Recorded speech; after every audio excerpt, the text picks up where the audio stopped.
Look what I have here. I have this huge owl mold, and I did get this from Temu some time ago. Now, I've spent time coloring it, so I used different mica powders, different brands. I just took out colors that I thought would be nice for the owl. I've got golds and browns and bronzes and greens. And right now I've got him set and level on an old cutting board. Now I was going to put a puppy pad down, but I don't want any ripples in it. So this is completely flat and it's level. And I have just taken a guess as to how much resin this might take. I went ahead and mixed up 12 ounces of Let's Resin 1-to-1 part resin, because I did I don't know if you remember, I did that large crow, was probably half this size, and that was 6 ounces, so I doubled it up. So here I have it already pre-mixed for you, but I need to add color, and rather than black, I'm going to go with this coffee. Now this, of course, is from Temu also, and I just need to use this up before it goes bad or gets hard. Or I had a brown paste and it went completely hard, and it's no good. I can't even open the bottle. But this is a coffee. Now it's got a rather gray tint to it. I'm just squirting it in, and then I've got a brown. So let me mix this up, or let's get it mixed up, ready to pour. And I didn't say, hi, this is Billie. Welcome to Billie? That's a different story. Welcome to Billie Holman Creations. I hope you're all doing well today. So I'm going to add some of this other brown and see what that does. Oh, it's darker. Let's go ahead and mix this up and see what we have. And I want to pour very carefully. And it's very warm in this room. I don't have the vent hooked up in this room, so there's no air conditioning. Resin's been sitting in this room overnight in the jug, so I think it might cure faster than we expect it to.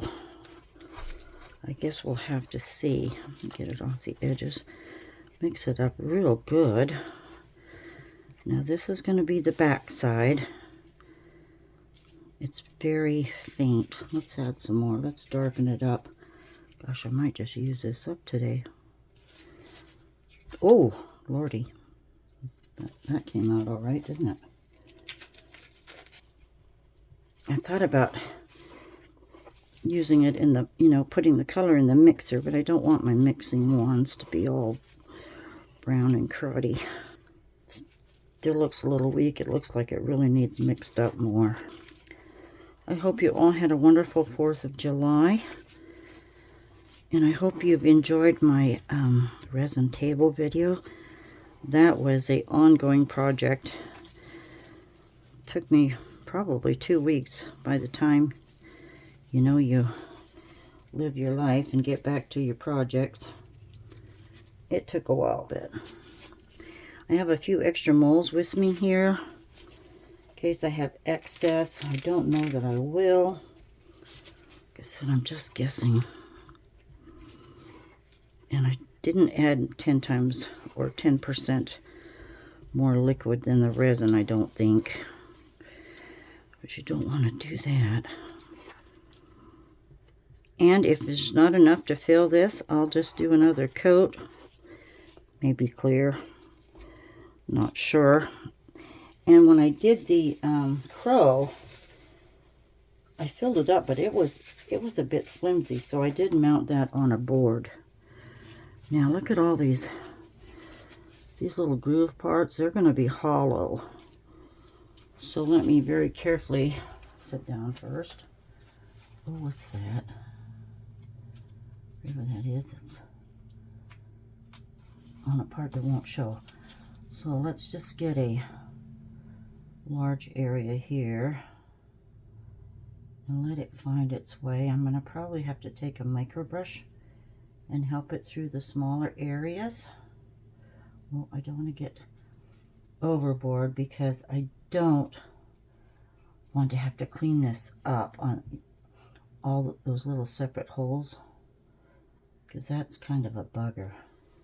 But I'm going to keep going. Let me put you on pause, and I will see you when this cures, and we'll demold it. And I might put it on a canvas. Let's just see how flimsy it is. If it should be good, but it's very delicate actually. But I think putting it on a canvas might be a good idea. I don't know if I have one big enough. We'll see. I'll be back shortly.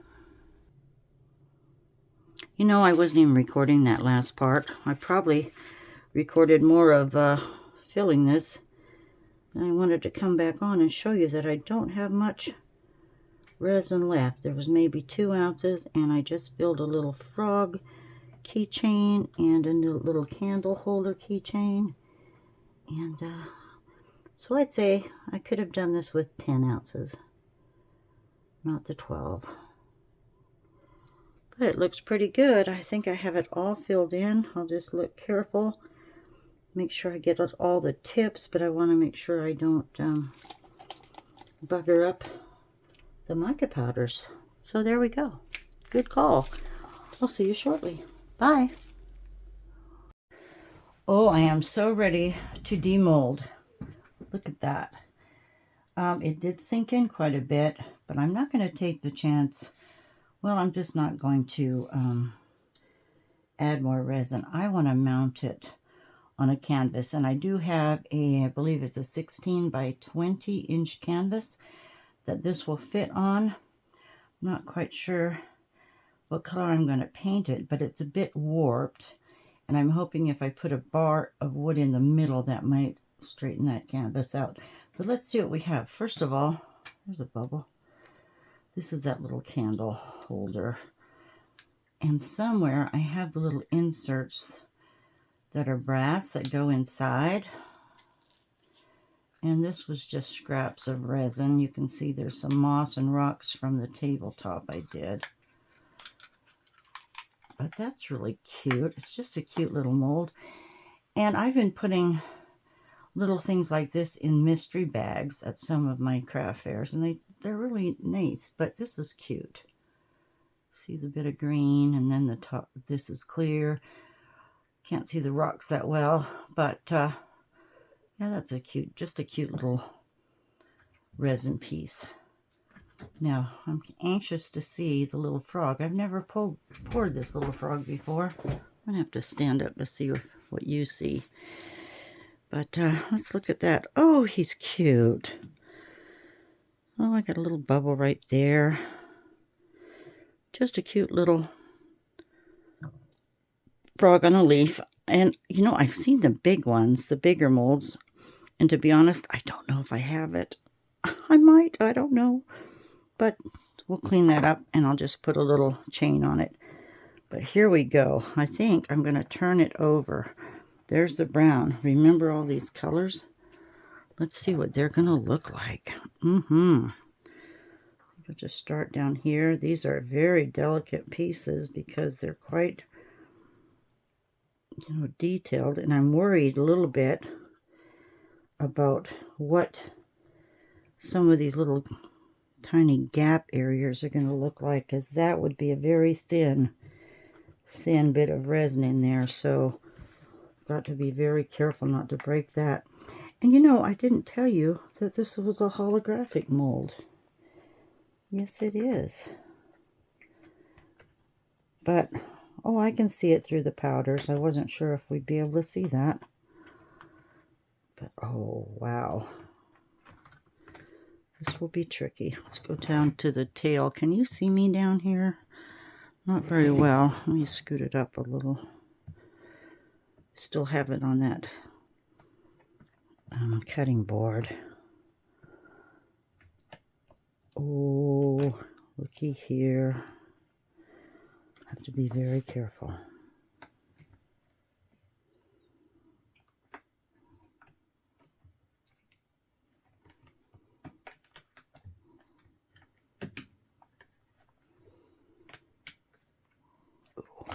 piece. I missed it. Oh, that's an extra piece.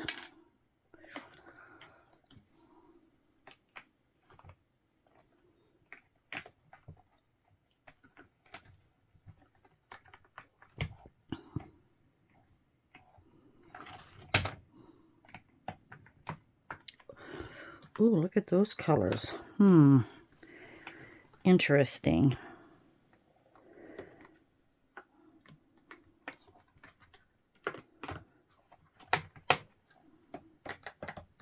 Oh, look at the feet. Here's the tricky part right in here. So let's go down and loosen up these wings.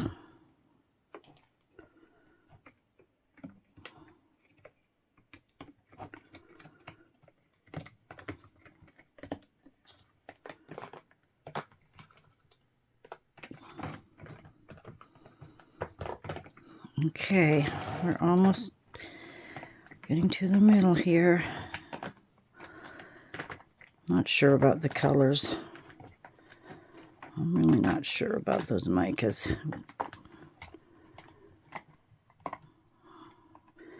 I could have tried to mix the mica with the resin and pour it that way. Is that a bubble? Little bubble.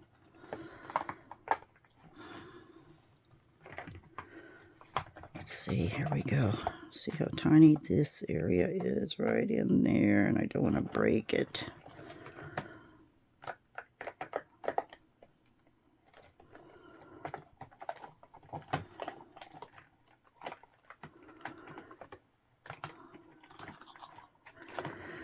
That looks green on some of those wings, doesn't it? I didn't know I put green in there. I got a little sloppy with the white. Okay, okay. Now, right in the chest area is where we're gonna be, tight. These are very close together down right in there. I don't want to break any of those pieces. See, there might have been a few come out, maybe not.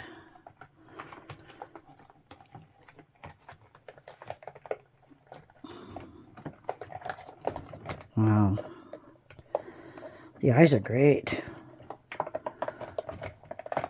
Look at that. Oh, look at that. Clean out my mold.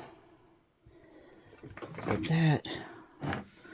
Aside from that, I got on there. That's really, really cool. Now, I'm going to let it see how I mean it's soft.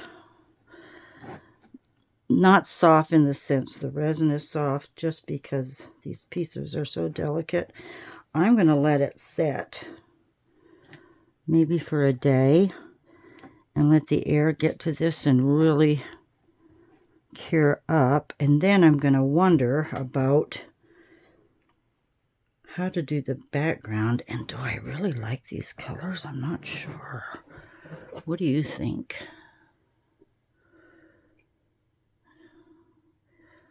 I'm really surprised with this green, and I don't know what color I used.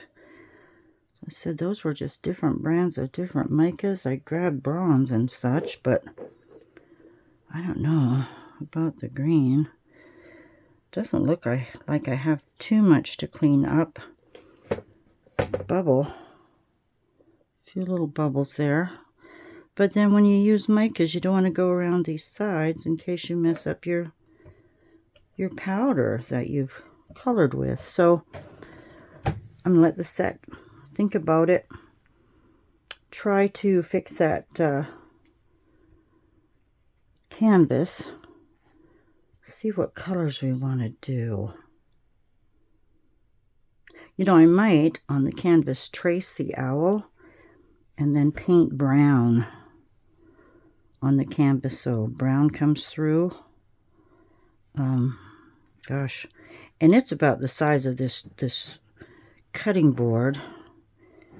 So should I try to paint a moon background or the night sky. Maybe the night sky would be pretty. But I'm not a painter. But I guess if we blended colors, we would be okay. So, till I get it figured out, take good care and I'll see you soon. Hello everyone. Well, I'm back with the owl and it's been setting for several days, and I must say, to me it's too blah.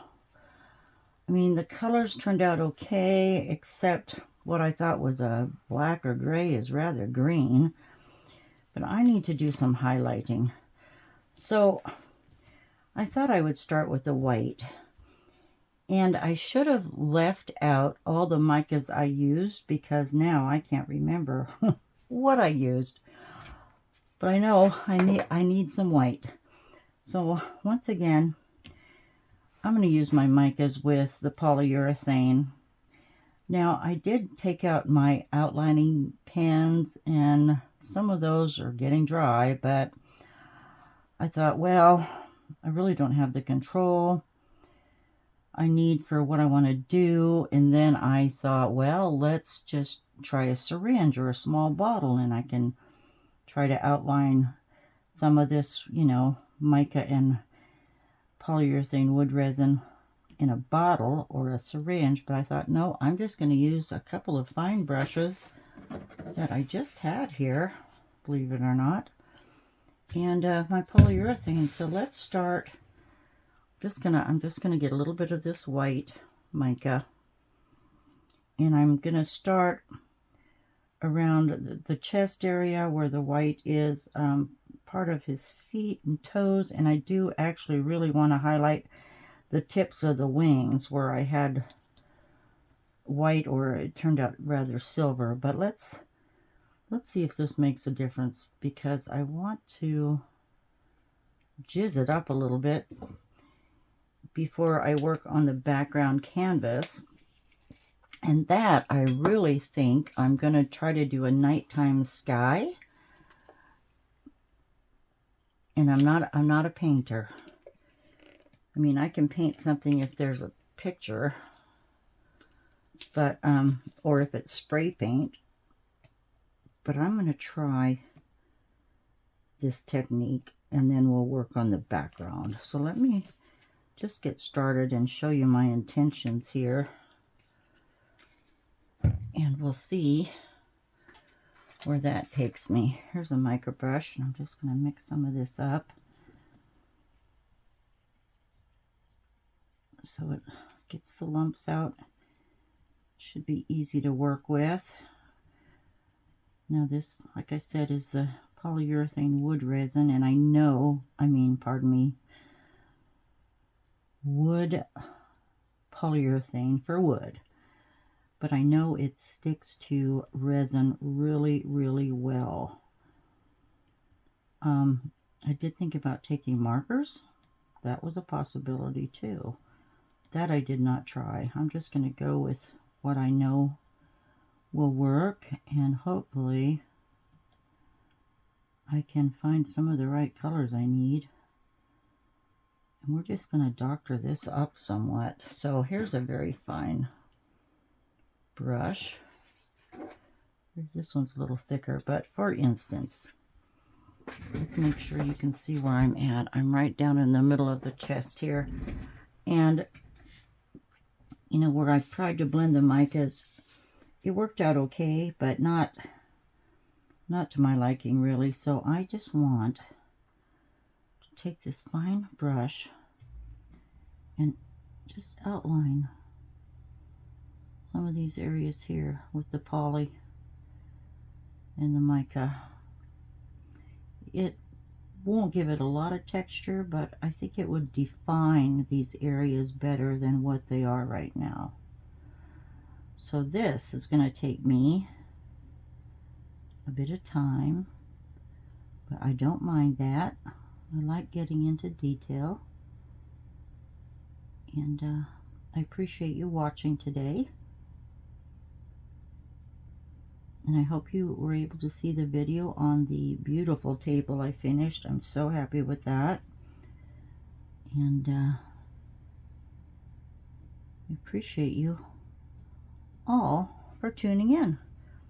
So basically, I could bring the camera down and show you how it actually looks with just hitting this detail a little better. So let me bring you down, and I broke my phone stand again, so I have to work with this very carefully, and I'm going to bring that down if I can. I'm sorry it's jerking.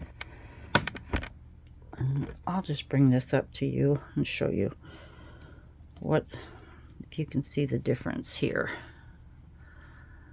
Right there. That's what I'm going to do. It's just outline some of these areas. And then we're going to fill in the background when I work on the canvas. So until I get this done, which will be no time for you, and probably the afternoon for me, I'll see you shortly. Well, I was able to get some white on here using my polyurethane and mica powders. I did add a little black, and I discovered, well, I knew this, but I forgot to tell you, if you just daub it on with a brush, small brush, it doesn't give you brush strokes. So I did a little black around the beak, on the ear tufts, went around the wings with a little bit of white here.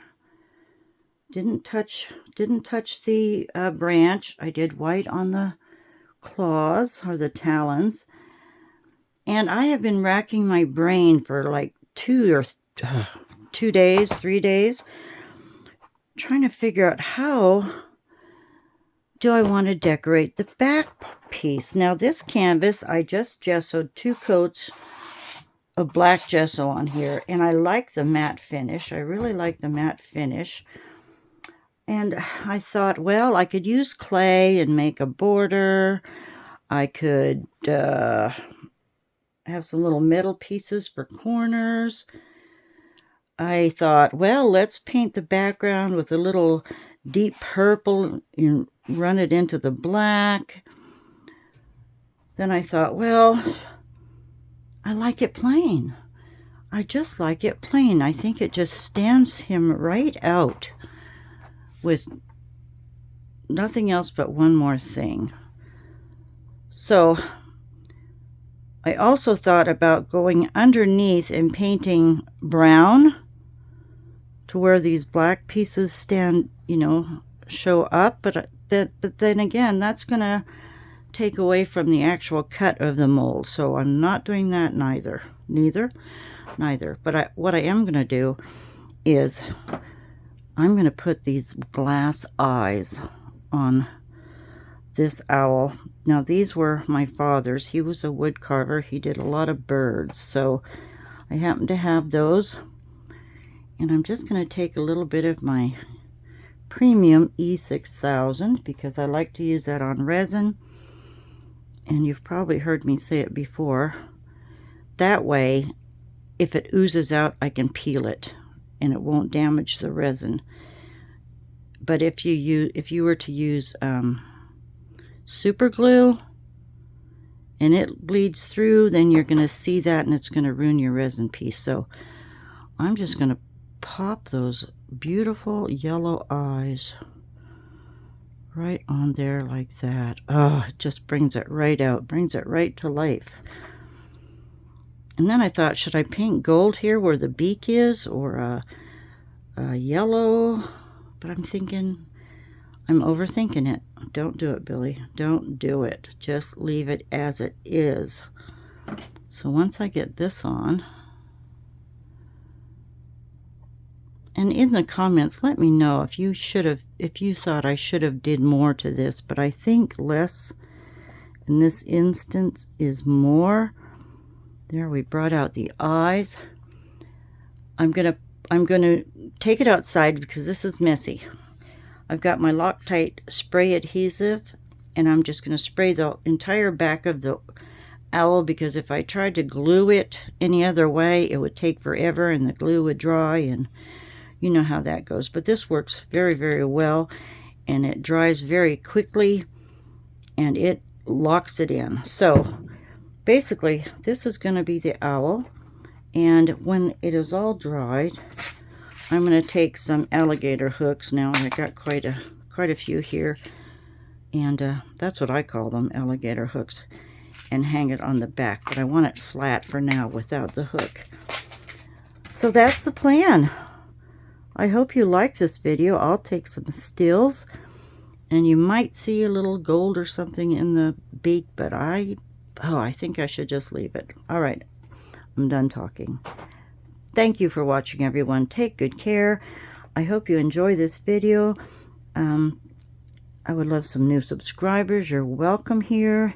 Hit that like button. And if you see the hype button, that helps me out too. And I'll let you go for now. Have a wonderful day. Take good care of yourselves. And I'll see you next time. Big hugs. Bye.